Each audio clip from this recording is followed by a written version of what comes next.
भाजपा के राष्ट्रीय अध्यक्ष जगत प्रकाश नड्डा ने की बिस्वा में बड़ी जनसभा। उत्तर प्रदेश में दोबारा कमल खिलाने के लिए आज बिस्वा के दशहरा मेला मैदान में भाजपा के राष्ट्रीय अध्यक्ष जगत प्रकाश नड्डा ने एक बड़ी जनसभा को संबोधित किया। श्री नड्डा ने मोदी और योगी की तमाम विकास योजनाओं को गिनाते हुए कहा कि भारतीय जनता पार्टी ही ऐसी अकेली पार्टी है जो राष्ट्रवाद और विकासवाद पर चल रही है, बाकी पार्टियां तो सिर्फ परिवारवाद पर चल रही हैं। श्री नड्डा ने कांग्रेस पर तंज कसते हुए कहा कि कांग्रेस तो अब सिर्फ भाई बहन की ही पार्टी बची है। भाजपा के राष्ट्रीय अध्यक्ष ने अखिलेश यादव पर सीधे आरोप लगाते हुए कहा कि इन्होंने अपनी सरकार में आजम खान के कहने पर कई आतंकवादियों और दंगाइयों को बचाने की कोशिश की। श्री नड्डा ने मीडिया से आग्रह किया कि मैं अखिलेश यादव पर इस जनसभा में 2 आरोप लगा रहा हूं। यदि मेरे आरोप गलत हो तो अखिलेश यादव मुझ पर मुकदमा चलाएं, अन्यथा मेरी बात को स्वीकार करें। श्री नड्डा ने 2 आतंकवादी घटनाओं 7 मई 2007 की गोरखपुर के गोलघर के बम ब्लास्ट की घटना और 31 दिसंबर 2007 में रामपुर में सीआरपीएफ कैंप पर हुए हमले की घटना का जिक्र करते हुए कहा कि इन दोनों घटनाओं में कई मौतें हो गई थी और कुछ लोग बेहद जख्मी भी हुए थे, लेकिन जब पुलिस कुछ न कर पाई तब जांच एनआईए को सौंपी गई, जिसमें कई आतंकवादी पकड़े गए थे। श्री नड्डा ने आगे कहा कि जब 2012 में सपा सरकार सत्ता में आई तो अखिलेश यादव ने पकड़े गए आतंकवादियों से मुकदमा वापस लिया, लेकिन इलाहाबाद हाई कोर्ट ने मुकदमा वापस करने से मना कर दिया और कहा कि इन पर मुकदमा चलेगा। श्री नड्डा ने कहा कि अखिलेश यादव ने आतंकवादियों की सीधे मदद करने की कोशिश की है। मैं खुले मंच से अखिलेश पर आरोप लगा रहा हूं। श्री नड्डा ने मुजफ्फरनगर दंगे और कैराना का भी मामला उठाया और कहा कि अखिलेश सरकार में 200 से ज्यादा दंगे हुए थे, जबकि योगी जी की सरकार में एक भी दंगा नहीं हुआ है। इसलिए आप लोग दंगाइयों की नहीं, राष्ट्रवादियों की सरकार बनाइए।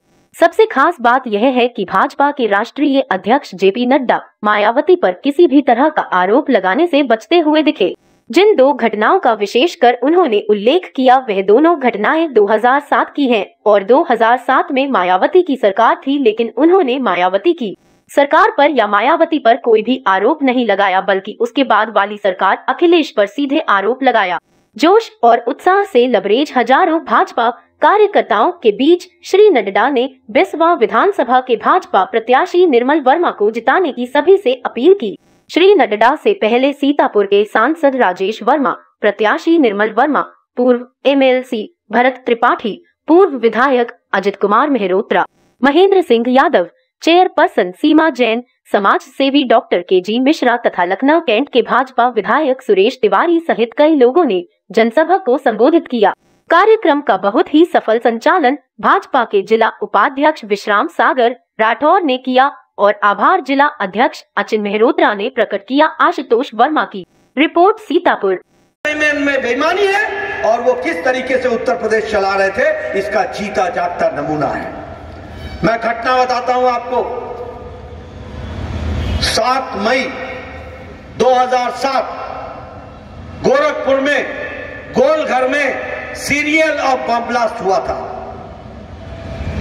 7 मई 2007 गोलघर बम ब्लास्ट गोरखपुर, उसमें लोग मारे गए थे। यूपी पुलिस ने कुछ नहीं किया और यूपी पुलिस कुछ कर भी नहीं पाई, न उसके बारे में सोच पाई। लेकिन एनआईए, देश की नेशनल इन्वेस्टिगेशन एजेंसी ने एक व्यक्ति को पकड़ा जो हरकत उल जिहाद अल इस्लामी का सदस्य था। उसको पकड़ने के बाद ध्यान में आया कि एक और इंडियन मुजाहिदीन का व्यक्ति पकड़ा गया। एक का नाम था तारिक कासिम जो आजमगढ़ का रहने वाला था और एक का नाम था खालिद मुजाहिद जो जौनपुर का रहने वाला था। ये 2 आदमी पकड़े गए और इन पर आरोप लगा कि गोरखपुर के बम ब्लास्ट को रचने वाले ये लोग ये आतंकवादी थे।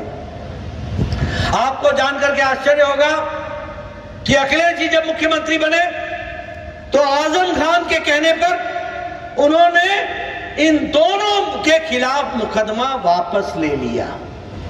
क्या ले लिया? आतंकवादी केस का ये केस जो था, मुकदमा जो था, उसको वापस ले लिया। इलाहाबाद हाई कोर्ट ने कहा, अखिलेश जी बतौर मुख्यमंत्री तुम केस वापस नहीं ले सकते हो, भारत के कानून के तहत केस चलेगा, मुकदमा चलेगा और सजा होगी। आज मैं आपको बताना चाहता हूं कि तारिक कासिम को आजीवन कारावास उत्तर प्रदेश के कोर्ट ने उसको सुनाई और वह आज आजीवन कारावास में है, यह हम ध्यान रखना चाहिए। लेकिन मैं पूछना चाहता हूं अखिलेश जी से, मेरा आरोप है कि आपने आतंकवादियों को संरक्षण किया, मुझे जवाब चाहिए। मैं दूसरी घटना बताता हूं आपको। 31 दिसंबर, डेट नोट कर लीजिए, 31 दिसंबर 2007 रामपुर में CRPF central reserve police force के कैंप पर आतंकवादियों का AK-56 के साथ हमला हुआ। 7 सीआरपीएफ के जवान मारे गए, 7 परिवारों की माताओं की कोख की सुन और बताना, और इसको नोट करके डेट वाइज बता करके पूछना कि क्या ऐसा मुख्यमंत्री जो प्रदेश का रहा है, क्या ऐसे लोगों को क्यों हाथ में बागडोर दी जाएगी? वो काला अध्याय था, उत्तर प्रदेश का काला अध्याय था। माफिया धन बनाते थे, खनन माफिया।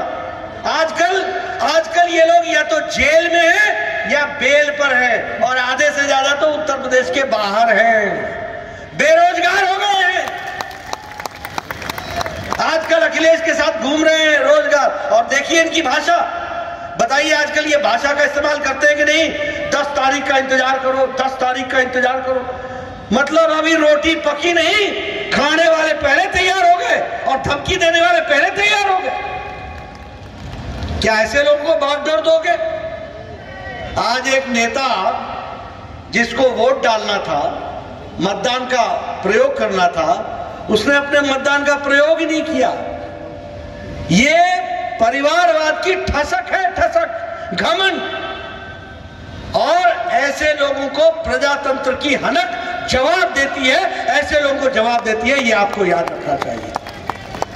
इसलिए मित्रों, मैं आपसे निवेदन करने आया हूं, हमारे निर्मल वर्मा जी जिस प्रकार से नाम निर्मल वैसे निर्मल है, सबको साथ लेकर के चलेंगे, विकास करेंगे, तीव्र गति से आगे बढ़ाएंगे, और मोदी जी का आशीर्वाद रहेगा, योगी जी काम करेंगे। हमारे राजेश वर्मा जी जब भी मुझे सांसद में मिलते हैं हमेशा अपने इलाके की बात करते हैं, मुझे ये देना है, मुझे ये देना है, ये हमेशा आपकी बात के लिए लड़ते रहते हैं। तो उन सारी चीजों का विकास की जिसको हम कहते हैं कि आवाज, वो यहां तक पहुंचेगी और विकास का काम यहां पर होगा, और हो रहा है, उसको और गति मिलेगी। इसलिए मैं आपसे निवेदन करने आया हूं, गांव-गांव जाइए, घर-घर जाइए, लोगों को समझाइए, यह वोट बताइए उड़ीसा में बीजू की पार्टी परिवार की पार्टी है कि नहीं है? बताइए आंध्र प्रदेश में टीडीपी और वाईएसआर दोनों ही परिवार की पार्टी है कि नहीं है? बताइए तेलंगाना में केसीआर की पार्टी परिवार की पार्टी है कि नहीं है? बताइए डीएमके तमिलनाडु में परिवार की पार्टी है कि नहीं है? बताइए महाराष्ट्र में शिवसेना और एनसीपी परिवार की पार्टी है कि नहीं है? और इंडियन नेशनल कांग्रेस, राष्ट्रीय भारतीय कांग्रेस, न ये राष्ट्रीय रह गई है, कुछ स्टेटों में सीमित हो गई है, और ये भारतीय तो रही नहीं गई है अभी, और ये भी भाई और बहन की पार्टी हो गई है, ये भी अब राष्ट्रीय पार्टी नहीं रही है, ये भी हमको ध्यान में रखना चाहिए। ये अकेली भारतीय जनता पार्टी है जो राष्ट्रीय पार्टी है, और मुझे ये गौरव है कि मैं कहूं कि दुनिया की सबसे बड़ी पार्टी और राष्ट्रीय पार्टी भारतीय जनता पार्टी है। अब लोग वोट किस आधार पर मांगते हैं? लोग वोट मांगते हैं ये किस जाति का है, ये अगड़ा है कि पिछड़ा है, ये गांव किसका है, यहां किससे वोट मांगे। ये जाति के आधार पर चलने वाली पार्टियां, ये क्षेत्रवाद के आधार पर चलने वाली पार्टियां, बाकी सभी पार्टियां इस आधार पर चल रही हैं ये भारतीय जनता पार्टी है जिसका मंत्र है सबका साथ, सबका विकास, सबका विश्वास और सबका प्रयास। आप बताइए, हम लोगों ने कभी जनधन खाता खोलने में पूछा कि तेरी जाति क्या है? हम लोगों ने कभी आयुष्मान भारत के साथ 5 लाख रुपए से जोड़ने में पूछा कि तेरी जाति क्या है? हमने कभी पूछा कि सौभाग्य योजना में तुमको बिजली का कनेक्शन देना है, तेरे धर्म क्या है, तेरी जाति क्या है? हमने कभी पूछा कि बताओ तुमको उजाला योजना में जोड़ना है और उज्ज्वला योजना में गैस का कनेक्शन देना है, तुम्हारी जाति क्या है? गुंडा मुक्त रखेंगे, उत्तर प्रदेश को माफिया मुक्त रखेंगे, उत्तर प्रदेश को आतंकवादियों को संरक्षण देने वालों से भी मुक्त रखेंगे। इस बात को हमको ध्यान में रखना चाहिए और इसीलिए anti terrorist commando centre Deoband में बनेगा, construction of anti terrorist commando centre Meerut में बनेगा, रामपुर में बनेगा, आजमगढ़ में बनेगा, कानपुर में बनेगा, बहराइच में बनेगा।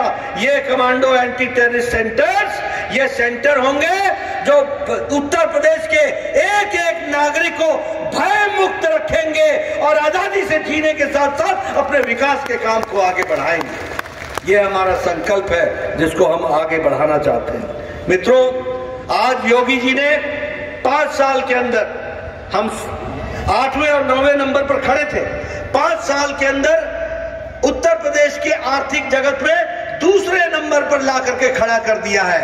अब आपने एक मौका और देना है, उत्तर प्रदेश आर्थिक जगत में देश का नंबर 1 स्थान पर आकर के खड़ा होगा। इस संकल्प के साथ हम आगे बढ़ेंगे। इसलिए मित्रों, ये सारी चीजों को विकास की दृष्टि से हमको जोड़ना है। आज मेट्रो की अगर मैं बात करूं, गाजियाबाद में मेट्रो आ गया, ग्रेटर नोएडा में आ गया, नोएडा में आ गया, लखनऊ में आ गया, कानपुर में आ गया, अब काशी में आएगा, मेरठ में आएगा, गोरखपुर में आएगा, बरेली में आएगा, झांसी में आएगा, प्रयागराज में आएगा। इन सभी जगहों पर मेट्रो चलने का काम शुरू होगा। यानी उत्तर प्रदेश में अब ऐसे 10 बड़े महानगरों में मेट्रो चल पड़ेगी। यह भी एक विकास की कहानी हमको याद रखनी चाहिए। ये सब हमारा संकल्प है जिसको हम पूरा करना चाहते हैं। गरीबों की चिंता करने के लिए अन्नपूर्णा सेंटर चलेगा, जहां बहुत ही सस्ते में लोगों को भोजन की व्यवस्था की जाएगी। इस तरीके से भी व्यवस्था करने का काम किया गया है। मित्रों, मैं राजनीतिक दृष्टि से बहुत सी बातें आपसे कर सकता हूं, लेकिन आज सिर्फ मैं आपको एक ही बात कहने आया हूं कि आपने पिछले 5 साल में आपने देखा होगा, पिछले अखिलेश जी के जमाने में उत्तर प्रदेश में 5 साल के अंदर 200 दंगे हुए। कितने हुए? 200 दंगे।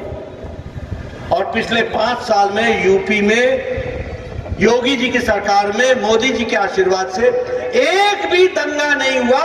ये आपको याद रखना चाहिए। दंगा मुक्त उत्तर प्रदेश रहा है। में भी होगा। आज एक नहीं 2 All India Institute of Medical Sciences Uttar Pradesh में है। अब दिल्ली नहीं जाना पड़ेगा, इलाज यहीं होगा। इस बात को हमको ध्यान में रखना चाहिए। उसी तरीके से कभी सोचा था कि लखनऊ में अटल मेडिकल यूनिवर्सिटी बनेगी। आज अटल मेडिकल यूनिवर्सिटी बन रही है। हमने कभी सोचा था कि आज वहां पर, कभी हमने सोचा था कि आयुष का विश्वविद्यालय बनेगा। हमने कभी नहीं सोचा था, लेकिन आज ये पूरा हो रहा है। उसी तरीके से अगर विकास की बात कहें, अब उत्तर प्रदेश ये पहला प्रदेश होगा देश में जहां 5 इंटरनेशनल एयरपोर्ट बन रहे हैं। 5 इंटरनेशनल एयरपोर्ट। आपको मालूम है अयोध्या का इंटरनेशनल एयरपोर्ट बन रहा है, कुशीनगर का इंटरनेशनल एयरपोर्ट बन गया, लखनऊ का इंटरनेशनल एयरपोर्ट हो गया, अब जेवर का इंटरनेशनल एयरपोर्ट एशिया का सबसे बड़ा एयरपोर्ट बनेगा और दुनिया का 5वें नंबर का एयरपोर्ट उत्तर प्रदेश में बन रहा है। ये भी हमको याद रखना चाहिए। एक विकास की एक नई कहानी लिखी जा रही है, हर एक दृष्टि से लोगों को जोड़ने के लिए, और उसके लिए काम हो रहा है। अगर मैं सड़कों का जाल की बात करूं, पूर्वांचल एक्सप्रेसवे हो, बुंदेलखंड एक्सप्रेसवे हो, गोरखपुर एक्सप्रेसवे हो, चाहे गंगा एक्सप्रेसवे हो, ये सारे उत्तर प्रदेश को 4 लेन 6 लेन सड़क से जोड़ रहा है। मित्रों, ये जो जोड़ने का काम है ना, ये याद रखना, ये सड़क नहीं है, मैं इसको विकास की गंगा कहता हूं, विकास की गंगा है, ये आपने याद रखना, ये इसको हमेशा आप समझ करके चलो। उत्तर प्रदेश की एक नई तस्वीर बन रही है, बताइए इस तस्वीर को आगे बढ़ाना है कि नहीं बढ़ाना है? बढ़ाना है कि नहीं बढ़ाना है? गंगा एक्सप्रेसवे का काम तेजी से चलना है कि नहीं चलना है? अगर ये सब कुछ करना है तो निर्मल वर्मा जी को हमको फिर से भेजना है, इसकी भी हमको चिंता करनी पड़ेगी, ये हमको करना पड़ेगा। मित्रों, अभी पिछले सप्ताह भारत का बजट आया, आपको जानकर के आश्चर्य होगा, एक साल के अंदर 60 लाख और 60 लाख प्रोडक्शन लिंक्ड इंसेंटिव के माध्यम से जोड़ा गया है। कल प्रधानमंत्री मोदी जी ने अपने इंटरव्यू में बताया कि किस तरीके से आर्थिक जगत में परिवर्तन आ रहा है। एक साल में 25,000 किलोमीटर की सड़क बनेगी और 20,000 करोड़ रुपए खर्च होने वाले हैं सिर्फ 2022-23 में। एक नया भारत, एक उभरता हुआ भारत, एक नया उत्तर प्रदेश, एक उभरता हुआ उत्तर प्रदेश बन रहा है, इसको भी हमको ध्यान में रखना है। हर घर जल, हर घर नल, इसकी योजना के लिए भी एक साल में लगभग 3 करोड़ 80 लाख घरों में पानी का टैप वाटर पहुंचाया जाएगा और इसके लिए 60,000 रुपए का प्रावधान किया गया है। उसी तरीके से इस वर्ष लगभग 80 लाख घर भी बनेंगे और उस पर 48,000 करोड़ रुपए खर्च होने का प्रावधान किया गया है। इस तरीके से विकास को जोड़ा गया है। मित्रों, मैं आपके सामने विकास की बड़ी लंबी कहानी कह सकता हूं, लेकिन आपका मैं ज्यादा समय न लेता हुआ सिर्फ आपको आपके इलाके के विकास के बारे में बताना चाहूंगा। बताइए, आपके यहाँ 132 केवी का पावर स्टेशन बनकर के तैयार हो गया कि नहीं हो गया? 132 केवी का, क्यों निर्मल जी? 132 केवी का। उसी तरीके से आपके यहाँ ये जो जल जीवन मिशन है, इसके लिए 150 करोड़ रुपए इसके लिए आवंटित हो गए कि नहीं हो गए? और उसका काम चल पड़ा है, ये मैं बिस्वा के लोगों को बताना चाहता हूं। उसी तरीके से यहां पर सीतापुर, बिस्वा और बहराइच, इसके जो सड़क है, इसका भी खैराबाद तक का काम इसका भी शुरू हो गया है, यह भी आप सबके ध्यान में होगा ही। और जो बिस्वा की सड़क है उसको चौड़ा किया जा रहा है, बिस्वा से सिधौली तक। उसी तरीके से सिधौली से लेकर के नैमिषण रनिया तक, यहां तक का भी चौड़ा किया जा रहा है, उसको भी बढ़ाया जा रहा है। और ये किवानी नदी पर ब्रिज बन रहा है और वो भी सकरन ब्लॉक में बन रहा है। इस तरीके से विकास के नए नए आयाम इस क्षेत्र में भी स्थापित हो रहे हैं।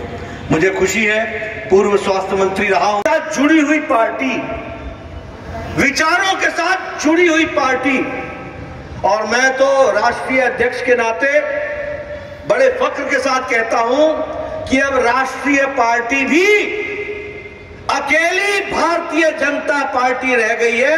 बाकी सारी पार्टियां वंशवाद, परिवारवाद, इलाकावाद, क्षेत्रवाद की पार्टियां हो गई हैं। और आपको लगेगा कि क्या कह रहा है जगत प्रकाश? मैं आपको भारत का नक्शा दिखा देता हूं। चलो जम्मू कश्मीर से शुरू करें। बताइए, नेशनल कॉन्फ्रेंस परिवार की पार्टी है कि नहीं है? बताइए, पीडीपी परिवार की पार्टी है? बताइए, उड़ीसा में बीजू की पार्टी परिवार की पार्टी है कि नहीं है? बताइए, आंध्र प्रदेश में टीडीपी और वाईएसआर दोनों ही परिवार की पार्टी है कि नहीं है? बताइए, तेलंगाना में केसीआर की पार्टी परिवार की पार्टी है कि नहीं है? बताइए, डीएमके तमिलनाडु में परिवार की पार्टी है कि नहीं है? बताइए, महाराष्ट्र में शिवसेना और एनसीपी परिवार की पार्टी है कि नहीं है? और इंडियन नेशनल कांग्रेस, भारतीय कांग्रेस, न ये राष्ट्रीय रह गई है, कुछ स्टेटों में सीमित हो गई है, और ये भारतीय तो रही नहीं गई है अब ये, और ये भी भाई और बहन की पार्टी हो गई है। यह भी अब राष्ट्रीय पार्टी नहीं रही है, यह भी हमको ध्यान में रखना चाहिए। यह अकेली भारतीय जनता पार्टी है जो राष्ट्रीय पार्टी है। और मुझे यह गौरव है कि मैं कहूं कि दुनिया की सबसे बड़ी पार्टी आज राष्ट्रीय पार्टी भारतीय जनता पार्टी है। अब मैं लोग वोट किस आधार पर मांगते हैं? लोग वोट मांगते हैं ये किस जाति का है, ये अगड़ा है कि पिछड़ा है, ये गांव किसका है, यहां किससे वोट मांगे। ये जाति के आधार पर चलने वाली पार्टियां, ये क्षेत्रवाद के आधार पर चलने वाली पार्टियां, बाकी सभी पार्टियां इस आधार पर चल रही हैं। ये भारतीय जनता पार्टी है जिसका मंत्र है सबका साथ, सबका विकास, सबका विश्वास और सबका प्रयास। आप बताइए, हम लोगों ने कभी जनधन खाता खोलने में पूछा कि तेरी जाति क्या है? हम लोगों ने कभी आयुष्मान भारत के साथ 5 लाख रुपए से जोड़ने में पूछा कि तेरी जाति क्या है? हमने कभी पूछा कि सौभाग्य योजना में तुमको बिजली का कनेक्शन देना है, तेरे धर्म क्या है, तेरी जाति क्या है? हमने कभी पूछा कि बताओ तुमको उजाला योजना में जोड़ना है और उज्ज्वला योजना में गैस का कनेक्शन देना है, तुम्हारी जाति क्या? Anti terrorist commando centre Deoband में बनेगा, construction of anti terrorist commando centre Meerut में बनेगा, रामपुर में बनेगा, आजमगढ़ में बनेगा, कानपुर में बनेगा, बहराइच में बनेगा। ये कमांडो एंटी टेररिस्ट सेंटर्स, ये सेंटर होंगे जो उत्तर प्रदेश के एक एक नागरिक को भय मुक्त रखेंगे और आजादी से जीने के साथ साथ अपने विकास के काम को आगे बढ़ाएंगे। ये हमारा संकल्प है जिसको हम आगे बढ़ाना चाहते हैं। मित्रों, आज योगी जी ने 5 साल के अंदर, हम 8वें और 9वें नंबर पर खड़े थे, 5 साल के अंदर उत्तर प्रदेश के आर्थिक जगत में दूसरे नंबर पर ला करके खड़ा कर दिया है।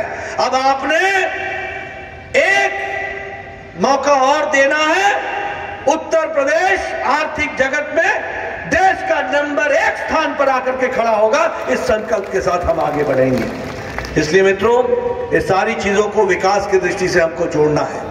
आज मेट्रो की अगर मैं बात करूं, गाजियाबाद में मेट्रो आ गया, ग्रेटर नोएडा में आ गया, नोएडा में आ गया, लखनऊ में आ गया, कानपुर में आ गया, अब काशी में आएगा, मेरठ में आएगा, गोरखपुर में आएगा, बरेली में आएगा, झांसी में आएगा, प्रयागराज में आएगा। इन सभी जगहों पर मेट्रो चलने का काम शुरू होगा।